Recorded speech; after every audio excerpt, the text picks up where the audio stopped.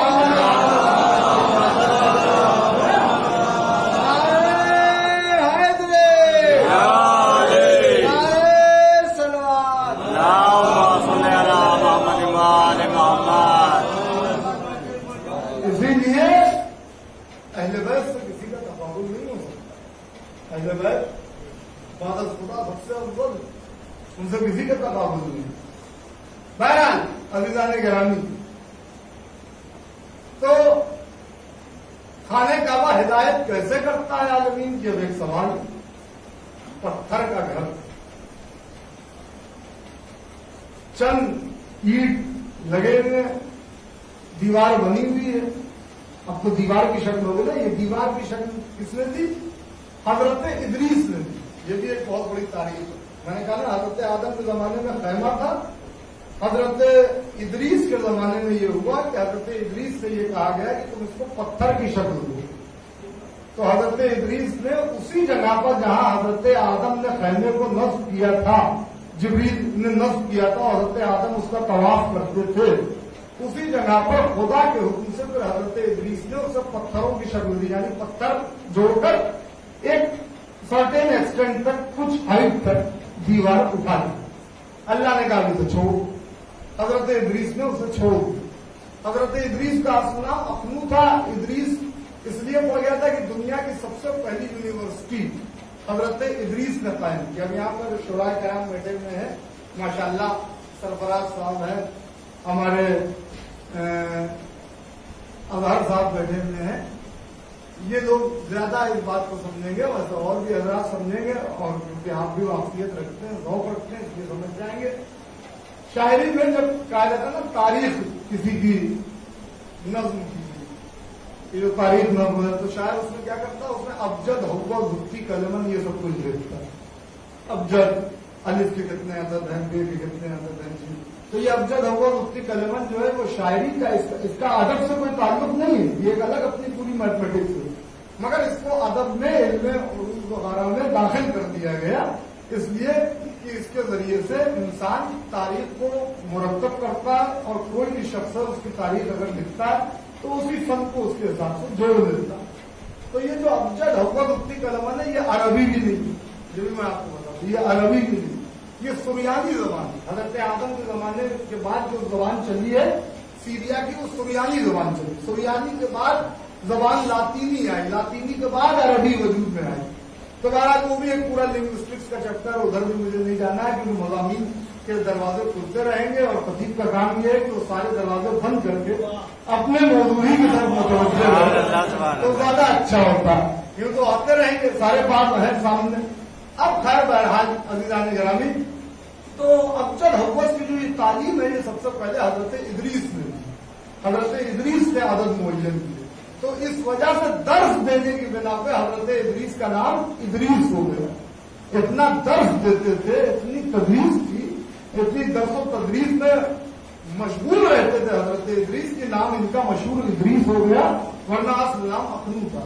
بہرحال ان کا جو کارنامہ ہے وہ یہ کہ انہوں نے خانہ کعبہ کو اپنے زمانے میں پتھروں کی شکل دے دی. حضرت ادریس کے بعد حضرت نوح آئے، ہزاروں سال کے بعد. حضرت نوح کے زمانے میں طوفان آیا. وہ خطہ جس پر خانہ کعبہ بنایا گیا تھا وہ اللہ نے اٹھا لیا، اوپر اٹھا لیا. جب طوفان تھم گیا تو پھر اسی خطے کو لا کر کے رکھ دیا گیا. طوفان حضرت نوح کے بعد 1080 سال کے بعد حضرت ابراہیم دنیا میں. جب حضرت ابراہیم اپنی منزل تک پہنچے اور تبلیغ کرنے لگے تو حضرت ابراہیم سے یہ کہا گیا کہ جہاں پر ادریس نے دیوار چھوڑی تھی اب وہیں سے تم خانہ کعبہ کی دیوار کو بلند کرو. اسی لیے ابراہیم نے خانہ کعبہ کی بنیاد نہیں رکھی، ورنہ آیت یہ ہوتی کہ وَإِذْ بُنِيَ إِبْرَاهِيمَ قَوَاعِدُ مِنَ الْبَيْتِ. یاد کرو اس وقت کو کہ جب ابراہیم خانہ کعبہ کی بنیاد رکھ رہے تھے. نہیں، بنیا کا لفظ نہیں ہے بلکہ لفظ کیا ہے، وَإِذْ يَرْفَعُ إِبْرَاهِيمُ الْقَوَاعِدَ مِنَ الْبَيْتِ. یاد کرو اس وقت کو جب ابراہیم کعبے کی دیوار کو بلند کر رہے تھے.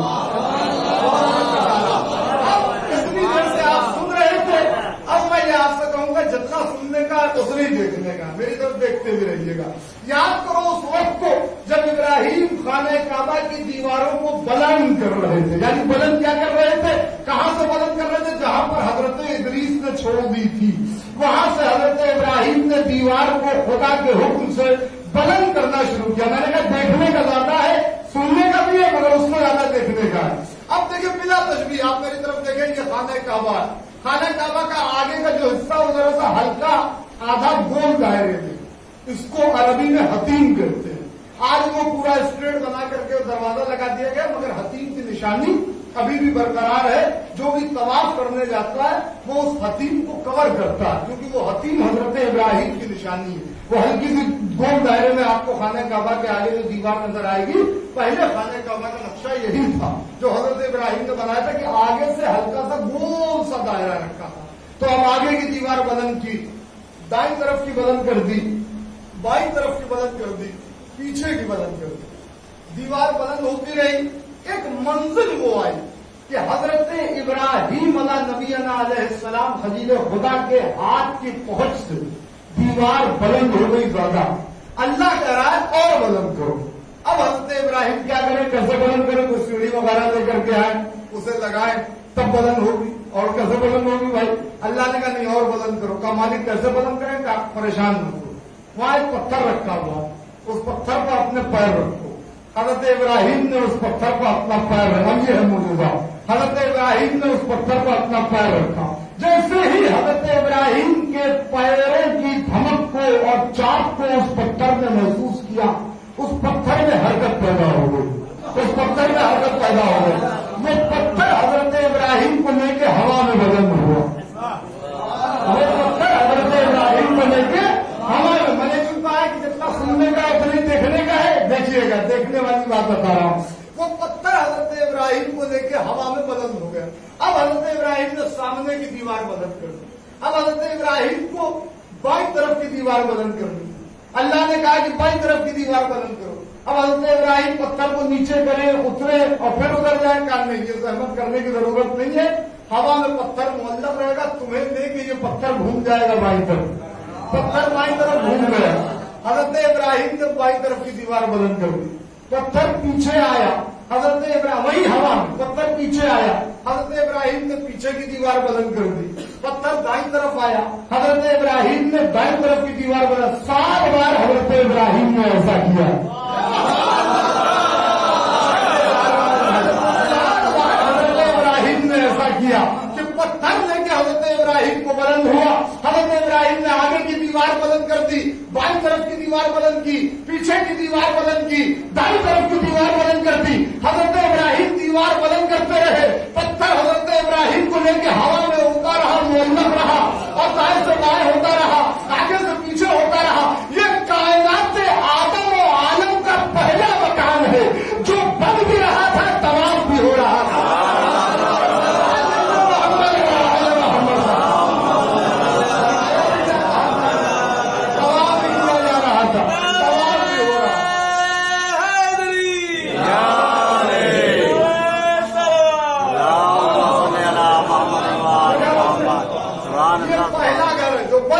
تھا، طواف بھی ہو رہا تھا. میں اتنی دیر سے آپ کو کچھ بتا ہی نہیں رہا ہوں، خانہ کعبہ کے فضائل سنا رہا ہوں. بھائی یہ تو سارے مسلمانوں کے سننے کی بات ہے نا کہ جہاں جا کر کے حج کرتے ہیں، جس کی طرف 5 وقت نماز میں سجدہ کرتے، وہ خانہ کعبہ ہر مسلمان کے بندگی کی انتہا کا نام کعبہ ہے. ہر عبادت گزار کے ہر مسلمان مسلمان کی ہر فرزند توحید کی بندگی کی انتہا کو کعبہ کہتے ہیں. ایک جملہ کہنے جا رہا ہوں جو سارے عالم اسلام اور سارے انبیاء اور مرسلین اور صدیقین اور شاہدین اور صالحین کی بندگی کی انتہا ہو اسے کعبہ کہتے ہیں. جو سب کی بندگی کی انتہا ہو وہ کعبہ ہے، اور جو سب کی انتہا ہو وہ علی کی زندگی کی ابتدا ہے. علی کی اس دنیا میں زندگی کی اس دنیا میں زندگی کی ابتدا ہے. ذرا سوچو کہ اس کی منزلت کیا ہوگی کہ جس کی زندگی کے سفر کا آغاز بھی خدا کے گھر سے ہوتا ہے، انجام بھی خدا کے گھر سے ہوتا ہے. ایک سوال میرے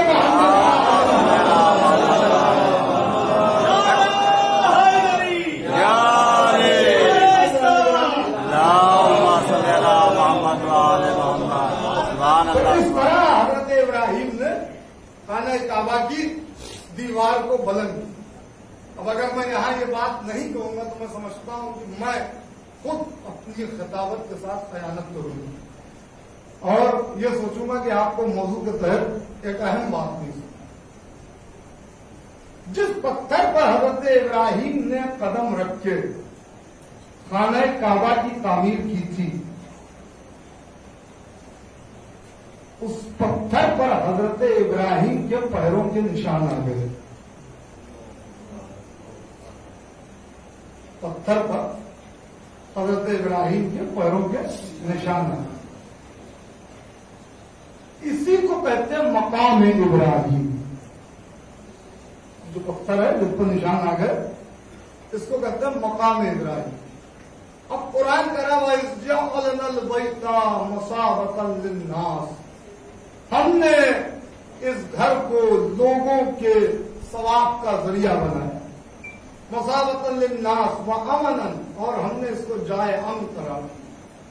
وَاتَّخَذُوا مِن مَّقَامِ إِبْرَاهِيمَ مُصَلًّى، اور ہم نے مقام ابراہیم کو نماز پڑھنے کی جگہ قرار دی. ابھی سب نہیں بول رہے، جب تک سب نہیں بولیں گے میں آگے بھی نہیں بولوں گا. اتنی بڑی بات میں چھوڑوں گا کیسے بھائی؟ قرآن ہے، سورہ بقرہ ہے. قرآن کے لیے تو یہ بھی نہیں کہ فلاں لائبریری میں رکھا ہوا یا میرے موبائل میں ڈاؤن لوڈ ہے یا فلاں سن میں نے کوئی کتاب پڑھی تھی ابھی وہ میرے پاس. قرآن تو ہر جگہ موجود ہے. اٹھائیے دیکھیے فیصلہ کیجیے. ترجمے میں اور تفسیر میں اختلاف ہو سکتا ہے، آیت تو وہی رہے گی نا. صاف صاف آیت لکھی ہوئی ہے کہ ہم نے ابراہیم کے اس مقام ابراہیم کو جہاں ابراہیم کے پیروں کے نشان ہے اسے نماز پڑھنے کی جگہ قرار دیا. نماز پڑھنے کی جگہ قرار. آج جو بھی مسلمان حج کرنے جاتا ہے اسے طواف کے بعد 2 رکعت نماز مقام ابراہیم پہ پڑھنا پڑتی ہے. اگر اس نے نہیں پڑھی تو اس نے حج کے حکم کو ادا نہیں کیا اور اس کا حج خطرے میں پڑ گیا. اب آج تو انہوں نے باقاعدہ اس کو فریم کر کے اور سامنے لگا دیا ہے. قدموں کے نشان دکھائی دیتے ہیں باقاعدہ حضرت ابراہیم کے. اس کے سامنے لوگ نماز پڑھتے ہیں. ایک زمانہ تھا کہ جب اسی پر نماز پڑھتے تھے، اب تو اسے فریم کر دیا. اچھا وہ ہے قدموں کے نشان. ہو رہی ہے نماز میں قیام بھی،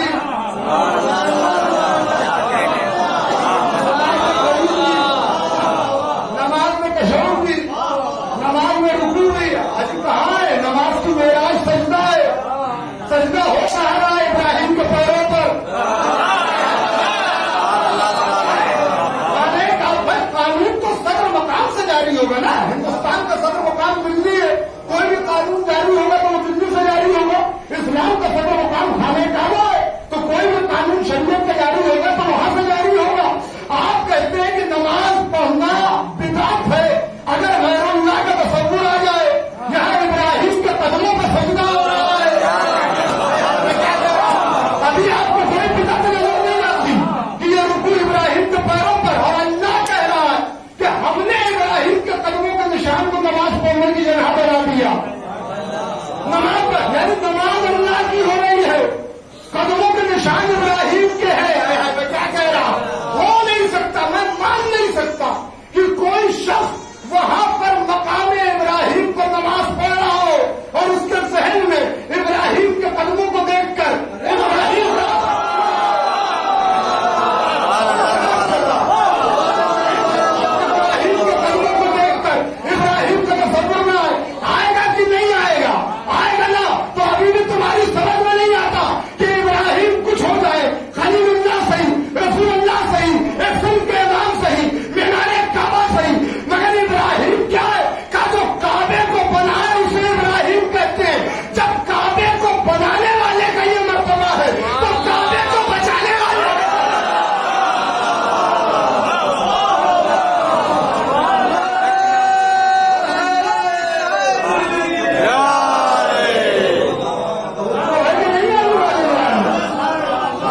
اللہ سبحان جب اللہ کعبے کو بنانے والے کے قدموں کے نشان پہ سجدہ ہو اور وہ عبادت کہلائے تو جس نے کعبے کو بچایا اگر اس کے زمین کی مٹی کی خاک پر سجدہ ہو میں کیا کہہ رہا ہوں ابراہیم کے قدموں کے نشان کچھ ہو وہ نماز پڑھنے کی جگہ تو ہو سکتی ہے مگر کسی کو شفا نہیں دے سکتے میں کیا کہہ رہا ہوں کسی کو شفا نہیں دے سکتی مگر یہ وہ خاک ہے کہ یہ مومن کے مسلح تک آ کے سجدگاہ بنی اور ہر بیمار کے لیے کھا کے شفا بن گئی ہر بیمار کے لیے کھا کے شفا یہ کہنا کہ آپ کربلا کی خاک کیوں رکھتے ہیں ارے آپ ابراہیم کے قدموں کو سجدہ کیوں کرتے ہیں سبحان اللہ آپ وہاں سجدہ کرتے رہیں گے ہم یہاں سجدہ کرتے رہیں گے جب کعبے کو بنانے والا ایسا ہے کہ اللہ کی نظر میں اتنا محترم ہوتا ہے یہ کوئی قصے کہانیاں قرآن میں بیان ہو رہے ہیں انٹرٹینمنٹ ہو رہا ہے مان اللہ جی بہلانے کے لیے اللہ نے یہ قصے بیان کر دیے ہدایت کے لیے بیان کیے بھائی کہ ان قصوں کو پڑھو اور اپنے مستقبل کا تعین کرو اپنے مستقبل کا تعین کرو تو ہم نے ابراہیم کے قدموں کے نشان کو مسلح نماز پڑھنے کی جگہ قرار دے دی اللہ اکبر اور آگے قیامت ہو گئی وہ عہدنا الی ابراہیم و اسماعیل اور ہم نے عہد لیا ابراہیم سے اور اسماعیل سے بس گفتگو اپنے آخری مرحلوں کو قدم رکھ رہی ہے ہم نے عہد لیا ابراہیم سے اور اسماعیل سے انتا میرا بیتیا للطائفین والعاکفین میرے گھر کو پاک رکھو پاک کرنا نہیں گھر کو اللہ کا تو آلریڈی پاک ہو گیا نسبت نے اسے پاک کر دیا اب تم دونوں کی ذمہ داری ہے کہ اس گھر کو آگے بھی پاک رکھو کس کے لیے طواف کرنے والوں کے لیے اور اعتکاف کرنے والوں کے لیے اس گھر کو پاک رکھنا یعنی یہ ذمہ داری ابراہیم اور اسماعیل اور ان کی نسل کی ہے کہ وہ اس گھر کو پاک رکھے میں کیا کہہ رہا ہوں اللہ کہہ رہا ہے گھر کو پاک رکھو ایک جملہ کہنے جا رہا ہوں بیت بھی عظیم اہل بیت بھی عظیم بیت بھی بلند اہل بیت بھی بلند بیت بھی طاہر اہل بیت بھی طاہر بیت بھی نذیر اہل بیت بھی نذیر بیت بھی معظم اہل بیت بھی معظم بیت بھی مکرم اہل بیت بھی مکرم بیت بھی مقدس اہل بیت بھی مقدس بیت بھی کریم اہل بیت بھی کریم بیت بھی اعلیٰ اہل بیت بھی اعلیٰ بیت بھی والا اہل بیت بھی والا بیت بھی عظیم اہل بیت بھی عظیم بیت بھی معجزہ اہل بیت بھی معجزہ بیت بھی اللہ کا اہل بیت بھی اللہ کے مگر فرق کر دیا اللہ نے بیت کو پاک رکھنے کی ذمہ داری نبی کو دی ہے